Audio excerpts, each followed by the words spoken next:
Pressure cooker जैसे sir की बच जाए ना सीटी तब तक मार रट्टा मार। Welcome to NEET bonding. आज आपण बायोलॉजीचे 20 चॅप्टर्स इन 20 डेज कसे कव्हर करायचे याबद्दल डिस्कस करणार आहोत।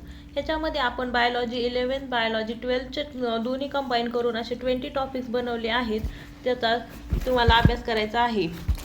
या व्हिडिओमध्ये मी तुम्हाला एक डिटेल प्लॅन सांगणार आहे, ज्यामुळे तुम्हाला इम्पॉर्टंट गोष्टी लक्षात ठेवायला आणि समजून घ्यायला मदत होणार आहे व टाईम पण वाचणार आहे। यामध्ये आपण NCERTच्या चॅप्टर्सला सिरियलनुसार कसा इम्पॉर्टन्स आणि कसे अरेंज केलेले आहेत, जे तुम्ही इझिली रिटेन करू शकता। ह्या स्ट्रॅटेजीला फॉलो करून मी स्वतः मला फर्स्ट रिपीटमध्ये 280 मार्क होते, तर नेक्स्ट रिपीटमध्ये माझे मार्क 330 झाले होते। अशा प्रकारे माझे 50 मार्क इम्प्रूव्ह झाले होते। आपण जेव्हा सिरियल वाईज अभ्यास करतो तेव्हा आपण गोष्टी मोस्टली विसरतो। जसं लिव्हिंग वर्ल्ड टू इकॉलॉजी गेला तर तुम्ही लास्टच्या मंथमध्ये विसरून जाणार लिव्हिंग वर्ल्ड तुम्ही काय केलं होतं जेव्हा तुम्ही परीक्षेला अपिअर होणार असताल। पण जेव्हा तुम्ही असं कन्सेप्च्युअल जाल, जसं सेल स्ट्रक्चर त्याच्यानुसार जाल, तर तेव्हा तुम्हाला रिटेन व्हायला ते लास्टपर्यंत लक्षात राहील आणि लिव्हिंग वर्ल्ड आपण लास्टला ठेवले कारण की ते विसरून नाही जाऊ नये म्हणून। अशा प्रकारे मी टॉपिकला तीन कॅटेगरीजमध्ये डिवाइड केले। Understanding based topic, physiology based topic and रट्टा मार टॉपिक। अंडरस्टँडिंग बेस्ड म्हणजे काय, ह्याच्यामध्ये कन्सेप्टला असतात, त्याचे मेकॅनिझम लक्षात ठेवावे लागतात त्याच्यामुळे, आणि हे इंटरकनेक्टेड आहे। पहिलं आपण घेणार आहोत त्याच्यामध्ये cell the unit of life. जर सेल द युनिट ऑफ लाईफमध्ये काय आपण सगळे ऑर्गनेल डिस्कस करणार, मायटोकॉन्ड्रिया, रायबोझोम, त्याचे स्ट्रक्चर वगैरे, आणि ते शिकल्यावरच तुम्हाला त्याच्यामध्ये डिव्हिजन कशी होते हे समजणार, म्हणजे क्रोमोझोमचे डिव्हिजन कसे होते, सिस्टर क्रोमॅटाइड कसे सेपरेट होतात, ते इनर स्ट्रक्चर ऑफ DNA समजल्यावरच तुम्हाला द युनिट ऑफ लाईफ केल्यावरच तुम्हाला cell cycle and cell division समजेल।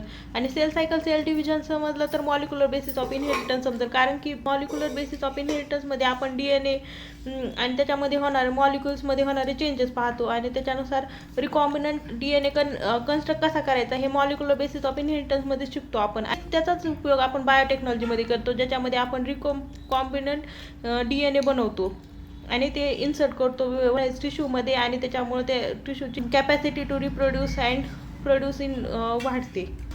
आणि ह्या मॉलिक्युलर बेसिस ऑफ इनहेरिटन्सचाच पुढं प्रिन्सिपल ऑफ इनहेरिटन्समध्ये सुद्धा उपयोग होऊ शकतो, कारण की त्याच्यामध्ये मॉलिक्युल्समध्ये कसे चेंजेस होते ज्याच्यामुळे ते जेनेटिकली ट्रान्समिट होतात काही डिसीजेस पुढच्या पिढीमध्ये, जसं ते आपण इनहेरिटन्समध्ये डिस्कस करणार आहोत। आणि प्रिन्सिपल ऑफ इनहेरिटन्स जर तुम्ही शिकलात तरच त्याच्यामध्ये होणारे चेंजेस पुन्हा इव्होल्युशनमध्ये येणार। सो हे 6 चॅप्टर एवढे इंटरकनेक्टेड आहेत की तुम्ही cell the unit of life केलं नाही तर तुम्हाला cell cycle and cell division नाही समजणार, आणि ते नाही केलं तर मॉलिक्युलर बेसिस ऑफ इनहेरिटन्स नाही समजणार। मॉलिक्युलर बेसिस ऑफ इनहेरिटन्स केलं नाही तर बायोटेक्नॉलॉजी कधीच समजू शकत नाही, आणि त्याच्यावरच बेसिक पुन्हा principle of inheritance and evolution आहे। असे हे 6 टॉपिक तुम्ही जर पहिले कव्हर केले ना तर, आणि ह्याचं वेटेज पण खूप जास्त आहे। सो ह्या टॉपिकचं मिनिमम वेटेज एवढं जरी केलं तरी 120 मार्क्स घेऊ शकता तुम्ही त्याच्यामध्ये। आता रिप्रोडक्शन पण आपण इन्व्हॉल्व केलं तर, जसं रिप्रोडक्शनमध्ये आता human reproduction, sexual reproduction, reproductive health तुम्हाला असेल वाटेल की हे थेरॉटिकल आहे, तसं मेकॅनिझम सगळं असतं रिप्रोडक्शनचे लक्षात ठेवायचं असतं, ते मी फिजिओलॉजीमध्ये पण टाकू शकत होते, पण मी अंडरस्टँडिंगमध्ये का टाकले आहेत, कारण त्याचे ऑर्गनेलचे स्ट्रक्चर तुम्हाला अंडरस्टँड करावं लागतील, तेव्हाच तुम्हाला त्यांचं मेकॅनिझम समजेल।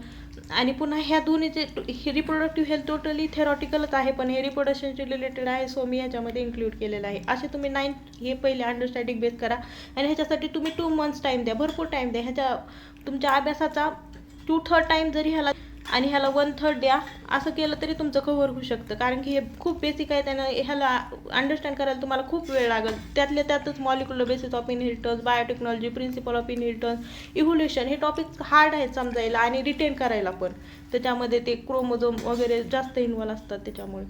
नंतर आपण येऊ फिजिओलॉजीच्या टॉपिकवर।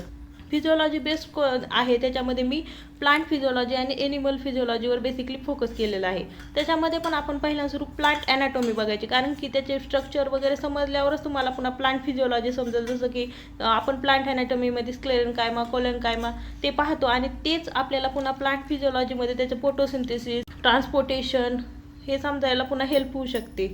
आणि ह्याच्यामध्ये पुन्हा प्लांट फिजिओलॉजीचं जेव्हा तुम्ही क्लोरोप्लास्ट त्याच्यामध्ये होणारे फोटोसिंथेसिस, ट्रान्सपोर्टेशन हे शिकताल, तेव्हा सेल द युनिट ऑफ लाईफचं तुम्हाला प्लांट सेलचं स्ट्रक्चर इथे हेल्प होऊ शकतं। म्हणून आपण हे आधी घेतलेलं पुन्हा पण तुम्हाला ही अंडरस्टँडिंग बेस केलं तुम्हाला फिजिओलॉजीमध्ये पण त्याचा उपयोग होऊ शकतो, अंडरस्टँडिंग बेस जे टॉपिक तुम्ही केलेले आहेत। त्याच्यानंतर आपण येऊ एनिमल टिश्यूवर। एनिमल टिश्यूवर आपण बेसिकली काय शिकतो, कनेक्टिव्ह टिश्यू, ब्लड वगैरे शिकतो, स्केलेटल मसल, कार्डियाक मसल, आणि त्याच्याच पुढं यूज होतो ह्युमन फिजिओलॉजी शिकायची, ज्याच्यामध्ये आपण सर्क्युलेशन, एक्सक्रिशन, रेस्पिरेशन शिकतो.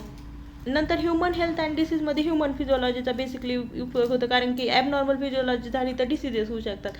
सो हे टोटली इंटरकनेक्टेड टॉपिक आहेत.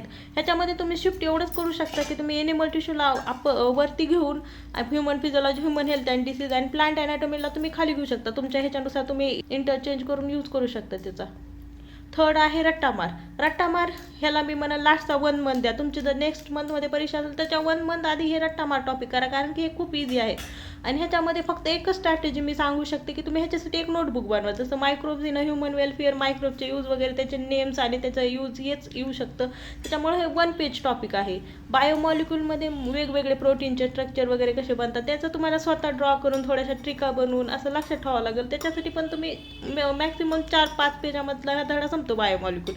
इकोलॉजीसाठी तुम्हाला एक नोटबुक बनवावं लागेल. त्याचे मोस्टली 4-5च टॉपिक आहे ते इकोलॉजीमध्ये, पण त्याच्यात ट्रिका, फ्लो चार्ट्स वगैरे बनवून ते टोटल लक्षात ठेवायचं आहे तुम्हाला. तुम्ही विसरूनच जाणार ते. आता पण केलं, फर्स्टली केलं आणि लास्टला एक्झामला तुम्ही ते विसरूनच जाणार, म्हणून त्याच्यासाठी तुम्ही ते लास्टलाच करा. मॉर्फोमध्ये तर सगळ्या ट्रिक आहेत. आपण आता मी जे व्हिडिओ अपलोड करणार आहे ही सिरीज, त्याच्यामध्ये मी मॉर्फोच्या सगळ्या ट्रिक्स घेणार आहे. जसं लक्षात ठेवण्यासाठी ट्रिका यूज करू शकतो आपण मॉर्फोच्या, प्लांटचे डायव्हर्सिटी वगैरे. आणि डायव्हर्सिटीमध्ये मग एनिमल्स, लिव्हिंग वर्ल्ड हे टॉपिकमध्ये खूप एक्झाम्पल. तर मग त्याच्यासाठी आपण ट्रिका बनवू आणि हे कंटेंट रिटर्न करू शकतो लास्ट टाइम साठी. सो मग हे आपण लास्टला करू शकतो.